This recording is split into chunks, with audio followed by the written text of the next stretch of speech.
नमस्कार, अवंती फॅशन या आपल्या YouTube चॅनलवर मी संगीता तुम्हा सर्वांचे स्वागत करते आपल्या या नवीन व्हिडिओमध्ये। तर आज मी तुम्हाला ब्लाऊजच्या उंचीनुसार किंवा छाती घडीनुसार आणि शोल्डर यामध्ये काही बदल होतो का, तर हे आपण सविस्तररित्या या व्हिडिओमध्ये जाणून घेणार आहोत। तर व्हिडिओ प्लीज स्किप न करता शेवटपर्यंत नक्की पहा आणि तुम्हाला शिवण्यासंबंधी किंवा कटिंग करताना काही जर अडचण येत असेल तर तुम्ही कमेंट्स बॉक्समध्ये मला नक्की सांगा। चला तर व्हिडिओला आपण सुरुवात करूया। तर इथे मी माप टाकलेला आहे। तर घेराचं माप आपण घडीमध्ये ज्यावेळेस कन्वर्ट करतो तर इथे छाती घडी तर कमर घडी टाकतो, वर शोल्डर टाकतो। तर ही जी माप असतात ते सहजपणे टाकली जातात, पण हे माप जे असतं तर ते उंचीनुसार आपण टाकत असतो। तर सर्वप्रथम तुम्हाला ब्लाऊजची उंची ही किती असावी तर हे माहित असलं पाहिजे।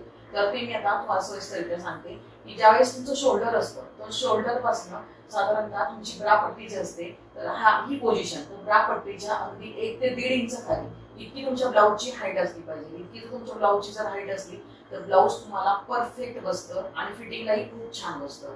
जर ब्लाऊजची उंची जर तुमची कमी असेल, कारण असं बऱ्याचदा होतं की वर्षानुवर्ष बायकांची ब्लाऊजची उंची ही तेवढीच राहते, ती वाढवतच नाही। तर जसं तुमचं वय वाढतं तसं तुम्ही ब्लाऊजची उंची थोडीफार वाढवली पाहिजे। साधारणतः 30च्या आसपास तुम्ही जर असाल तर तुमच्या ब्लाऊजची उंची कमीत कमी 13.5 इंच तरी हवी। आणि जर तुमचं जर वय 40च्या पुढे जर गेलेलं असेल तर तुम्ही त्यावेळेस तुमच्या ब्लाऊजची उंची कमीत कमी 13.5 इंच तरी किंवा 14 इंच ही शिवून असली पाहिजे। तेव्हा तुमचा ब्लाऊज जो असतो तर तुम्हाला पाहिजे तसा तितका डीप नेक पण टाकता येतो। त्यासोबतच ब्लाऊजची जर उंची व्यवस्थित असली तर ब्लाऊजचं शोल्डर हे पुढे येत नाही किंवा समोरचा गळा जो आहे तोही उतरत नाही।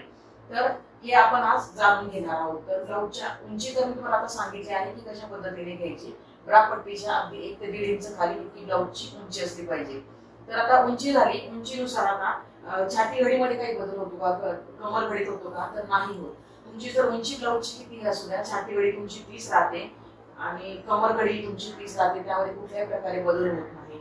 आता बदल होतो कुठे, तर ही इथे मोंढा आहे ज्या ठिकाणी तुमचा बाहीचा भाग बाही जोडल्या जाते किंवा आर्म होल म्हणतो आपण त्याला। तर आर्म होल हा जो भाग आहे तर या ठिकाणी काही बदल होतो का, तर हो, या ठिकाणी थोडासा बदल होतो आणि शोल्डर मध्ये होतो।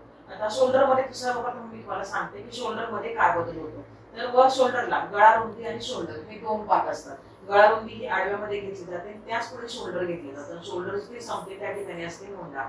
तर गळा रुंदी आणि शोल्डर हे दोन्ही मिळून साधारणतः जर तुमचं शोल्डर कशा पद्धतीने घेतलं जातं ते मी सांगते। तर तुमचं नेक जो आहे म्हणजे बॅक नेक जो आहे तर तो जर उंचीला कमी असेल तर तुमचा हा शोल्डरचा जो भाग आहे हा म्हणजे गळा रुंदी सोडून हा जो भाग आहे तर तो रुंदीला वाढतो। एक पॉइंट हा लक्षामध्ये घ्यायचा किंवा तुम्ही तुमच्या नोटबुक मध्ये तुम्ही लिहून घ्या की ज्यावेळेस तुमच्या गळ्याची उंची कमी असते तर त्यावेळेस शोल्डरचा भाग हा मोठा होतो किंवा हा मोठा असतो, तेव्हा ब्लाऊज तुम्हाला कम्फर्टेबली फिटिंगला बसतं। आणि जर तुम्हाला ब्लाऊजचा गळा जर डीप मध्ये टाकायचा असेल, साधारणतः 10, 10.5, 11 पर्यंत जर तुमचा गळा असेल तर तुम्हाला लक्षात घ्यायचं की तुमचं शोल्डर म्हणजे गळा रुंदी आणि शोल्डर हे दोन्ही म्हणून थोडं कमी होतं। तर हे जे शोल्डरचा हा जो भाग असतो ते कमी असतो। तर एक पॉइंट हा तुम्ही नोट करून घ्या। शोल्डर ज्यावेळेस ब्रॉड असतं त्यावेळेस गळ्याची उंची कमी असते आणि शोल्डर ज्यावेळेस कमी असतं त्यावेळेस तुमच्या गळ्याची उंची ही जास्त असते। दोन्ही शब्दांमध्ये फरक आहे हे तुम्ही तुमच्या नोटबुक मध्ये नोट करा। आता हा पॉइंट आपला क्लिअर झालेला आहे। तर समोरच्या गळ्यामध्ये काही बदल होतो का, तर नाही होत। तुमची उंची कितीही असू द्या समोरच्या गळ्यामध्ये कुठल्याही प्रकारे बदल होत नाही, तुम्ही हवा तेवढा घेऊ शकता। पण सगळ्यात सोपं असं माप जे आहे किंवा रेग्युलरली चालणारं माप, तुम्ही साधारणतः जर ब्लाऊजचं माप काढत असाल तर कमीत कमी 6 इंचाचा जर गळा तुम्हाला शिवून हवा, 6 हा गळा पुष्कळ होतो तर तुम्ही टाकताना उंचीमध्ये तो 6.5 टाका, म्हणजे शिवून तो 6 तुम्हाला मिळेल आणि 6 इंचाचा गळा तुम्हाला हा परफेक्ट फिटिंगला बसेल। आता सेकंड पॉइंट आपला पाहूया की बॅक नेक मी तुम्हाला सांगितलं की तुम्ही पाहिजे तितका मोठा टाकू शकता। पण आता मोंढा जो आहे तर मोंढ्यामध्ये काही बदल होतो का, तर हो निश्चितच होतो, कारण का व्यक्ती कशी आहे त्यावरही डिपेंड असतं। कधी व्यक्ती उंचीला जास्त असते तर कधी व्यक्ती उंचीला कमी असते, तर कधी तब्येतीनेही जास्त असते। तर तुम्हाला हेही लक्षात घ्यायचंय की छाती घडीनुसार मोंढ्याचं माप हे ठरलेलं असतं। छाती घडीनुसार हे मोंढ्याचं माप हे ठरलेलं असतं। तर छाती घडी जर उंच असेल तर मोंढ्याचं माप हे वाढतं, छाती घडी जर कमी असेल तर मोंढ्याचं माप हे कमी होतं। हाही पॉइंट तुमच्या नोटबुक मध्ये नोट करून घ्या।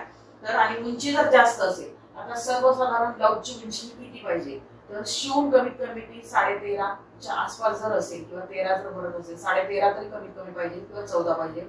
ही रेग्युलरली चालणारी ब्लाऊजची उंची आहे. जर तुम्ही रेडीमेड ब्लाऊज पाहिले तर त्याची उंची 14 इंच भरते पुन्हा, म्हणजे ती 15 इंच घेतलेली असेल तेव्हा ती 14 इंच भरते. तुम्ही जर 13 पाहिजे असेल तुम्हाला तर तुम्ही 14 घेऊ शकता. तर रेग्युलरली उंची जी आहे ब्लाऊजची ती 13.5 ते 14च्या दरम्यान असते. तर आता हेही लक्षात घ्यायचं तुम्हाला, मोंढा इथे टाकलेला आहे. तर मोंढा कसा घेतो, तो छाती घडीनुसार तो मोंढा टाकला जातो. पण ब्लाऊजची उंची जर जास्त असेल तर इथे बऱ्याच जणांना ब्लाऊज हे काचतं. तर अशा वेळेस उंची जर तुम्ही 15 घेतलेली असेल तर इथे तुम्हाला निश्चितच जे तुमचं रेग्युलरली तुम्ही माप मोंढ्याचं टाकत असाल तर त्यामध्ये अगदी 1 ते 2 लाईन, इंच नाही म्हणत मी, लाईन, ज्या लाईन असतात त्या लाईन थोडंसं तुम्ही वाढू शकता. म्हणजे जर 5 घेत असाल तर तुम्ही 5.25 करू शकता. 5.5 जर घेत असाल तर तुम्ही 5.6 करू शकता. आणि 6 जर घेत असाल तर 6.25 करायचं. कारण का उंची जर वाढली तर ब्लाऊज हा खाली खेचला जातो, परिणाम इथे थोडंसं काचलं जातं, म्हणून मोंढ्यामध्येही बदल होतो. आता हे पॉइंट मी तुम्हाला क्लिअर केलेले आहेत. आता आपण बाहीमध्ये काय बदल होतो तर ते पाहूया. बाहीचा हा जो भाग आहे तर बाहीच्या भागाला इथे उंची टाकलेली आहे मी, इथे दंड आहे, इथं बाहीची घडी टाकलेली आहे आणि मोंढा खोली टाकलेली आहे या ठिकाणी. तर मोंढा खोलीमध्ये बदल होतो. तुमच्या बाहीची उंची किती आहे त्यानुसार इकडे मोंढा खोली जी असते त्या मोंढा खोलीमध्ये बदल होत असतो. जर बाहीची उंची 6 इंचापर्यंत असेल, लक्षात घ्यायचंय, शिवून 6 असू द्या किंवा 6 इंच घेतली तुम्ही शिवून, जर 5 जर होत असेल तर तुम्हाला लक्षात घ्यायचं इथे की बाहीची उंची जर 5 किंवा 6 असेल तर मोंढा खोली जी आहे 2.5 ते 3 इंच तुम्ही टाकायची आहे. हा पॉइंट पण तुम्ही नोट करून घ्या नोटबुक मध्ये, की उंची जर 5 किंवा 6 पर्यंत जर असेल तर मोंढा खोलीचं माप जे असतं तर ते 2, 2.5 किंवा 3 हे चालू शकतं. पण त्यानंतर जर बाहीची उंची तुमची जर तुम्ही 3/4 जर घेत असाल किंवा फुल स्लीव्ह घेत असाल किंवा तुम्ही कोपरापर्यंत जर बाही तुम्ही शिवत असाल तर अशा वेळी मोंढा किती हवा, जर 6च्या पुढे तुमच्या ब्लाऊजची बाहीची उंची जर 6च्या पुढे जर तुमची गेली तर तुम्हाला मोंढा खोली जी आहे ती कमीत कमी 3.5 इंच किंवा 4 इंच घ्यायची आहे. 3.5 इंच ही परफेक्ट बसते. पण काहींना आर्म होलचा जो आकार असतो तर हा मोठा डीपी हवा असतो, तर काही जण ती मोठी टाकतात, म्हणून मी सांगते 3.5 किंवा 4 इंच. तर मी स्वतः 3.5 इंचापर्यंत घेते. तर तुम्हाला लक्षात घ्यायचं 6च्या पुढे जर गेलं तर बाहीची उंची ही 6च्या पुढे जर गेली तर मोंढा खोली ही तुम्हाला 3.5 इंच घ्यायचंय. तर ही बाहीचा आणि हा ब्लाऊजचे हे दोन मी भाग तुम्हाला आज क्लिअर केलेले आहेत. त्यासोबत आणखी एक पॉइंट तुम्हाला नोट करून घ्यायचा, की जो महत्त्वाचा म्हणजे की बाहीची उंची जर वाढली तर मागच्या टक्स मध्ये काही बदल होतो का किंवा समोरच्या टक्स मध्ये बदल होतो का, तर तो निश्चितच होतो. तर ते मी तुम्हाला पुढच्या व्हिडिओ मध्ये मी सांगणार आहे. त्यासाठी पुढील व्हिडिओ आपला नक्की पहा. चला भेटूया पुढील व्हिडिओ मध्ये.